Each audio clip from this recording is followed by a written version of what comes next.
Bentornati sul canale della Ziari e mi raccomando non dimenticate di cliccare sulla campanella per vedere i prossimi video. Intanto continuiamo con Le Tour du Monde en 80 jours. Chapitre 4 Un geste héroïque. On entend alors un vague cerf de voix aux mains et d'instruments de cuve qui s'approchent.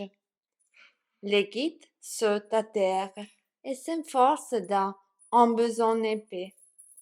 Ils distinguent d'abord très près coiffés des mitres et vantent de longues robes charmeuses, puis un trajet et de tête.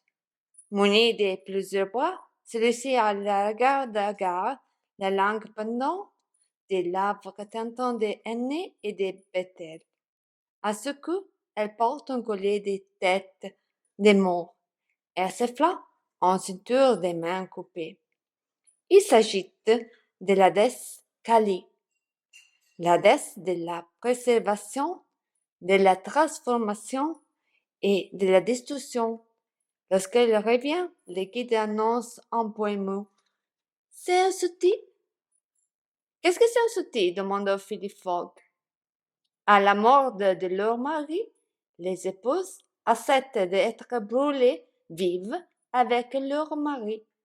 La jeune femme, que nous venons de voir passer, attend plusieurs fois de s'échapper. Elle refuse le sacrifice. Son histoire est connue et s'appelle Aouda. C'est une indienne de grande beauté. Elle a reçu une éducation à l'européenne.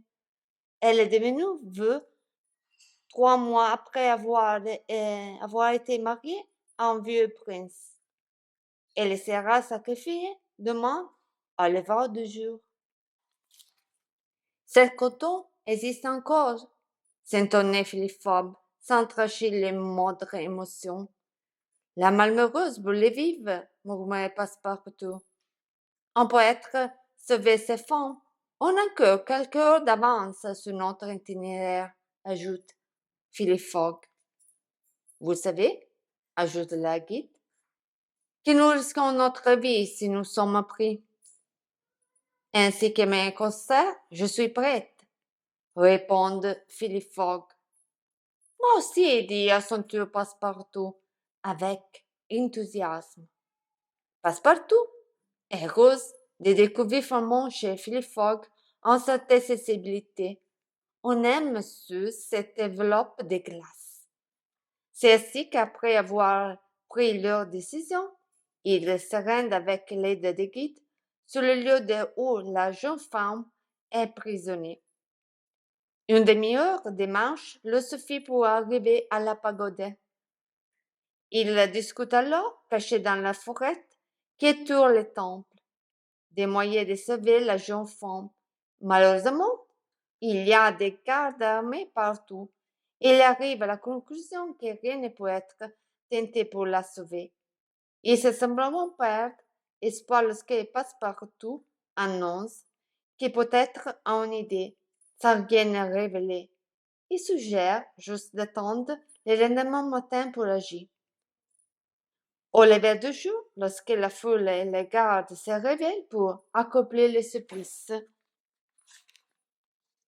nos voyés se mêlent en gens et s'approchent du bûcher, qui doit être allumé d'une minute à l'autre. À moins de 5 mètres du bûcher, dans la demi-obscurité, distingue avec difficulté les tempes des pillages. À la rive blanche, il voyait la jeune femme qui semble sans vie, étendue à côté de son mari dévenu. Puis, un homme en torche à la main s'approche et le bois un point d'huile s'enflamme aussitôt. Philippe Fogg s'apprête à s'élargir vers la main de bois un feu pour tenter un demi-geste quand, tout en coup, un cri de taureau s'élève dans la foule. Le mari n'est pas mort. À travers les flammes, on le voit s'élever du bûcher, prendre la jeune femme dans ses bras et s'enfuir. On imagine la surprise générale lorsque on découvre que les mains ressuscitées n'est autre que Passepartout. Pour sauver la jeune femme, celui-ci glisse au risque de sa vie jusqu'au boucher. Un instant après, nos héros et leur nouvelle compagne disparaissent dans la forêt. Poursuivis par les gardes en colère, ils ont découvert la rousée de Passepartout. Cuny, habilement guidé, court rapidement dans la forêt, un corbeau sourd, et permet ainsi à nos voyageurs d'échapper à leur poursuivants. Mrs. Selda commence à revenir à elle lorsqu'elle arrive à la gare d'Allahabad. Passepartout pense qu'elle est tout simplement charmante. Il voit les beaux yeux de la jeune femme retrouver tout l'allure douce. Elle est d'une beauté admirable.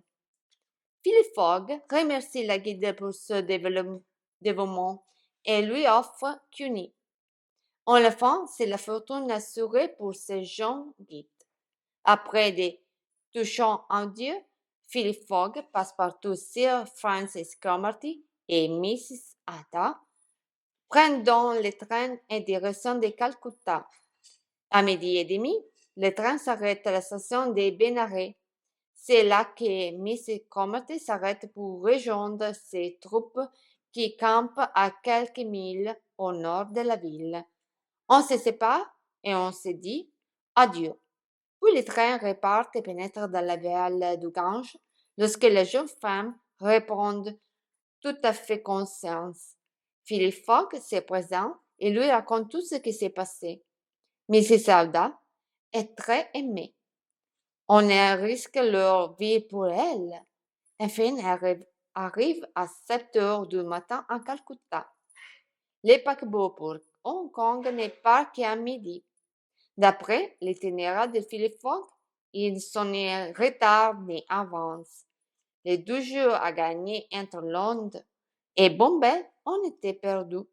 On imagine bien qu'une personne ne les regrette puisqu'ils ont permis de sauver une jeune femme de mort certaine. Au moment de sortir de la gare, un policier s'approche. Il arrête aussitôt Mr. Fogg et Passepartout. Il est conduit dans une salle d'audience où un public assez nombreux, composé d'Européens et d'indigènes, occupe les prétoires. Mrs. Selda est autorisée à les sauver. C'est même tout le tribunal de Calcutta condamne Passepartout pour avoir violé d'une pièce sacrilège les pavés de la pagoda de Malabar Hill à Bombay dans les jours de vent en octobre et tient également responsable Phileas Fogg du délit de son serviteur. Imputable, bien que condamné au même titre que son domestique, à plusieurs jours de prison et à forte amende. M. Fogg offre caution et achète aussi sa liberté et celle de Passepartout, abasourdi par les sommes d'argent en jeu. À 11 heures, M. Fogg avance du Nord, s'embarque en compagnie du Français et de la jeune Indienne sur les Rangoon, l'un des paquebots employés au service des mers de Chine e du Giappone. Ci vediamo al prossimo video, baci, zari!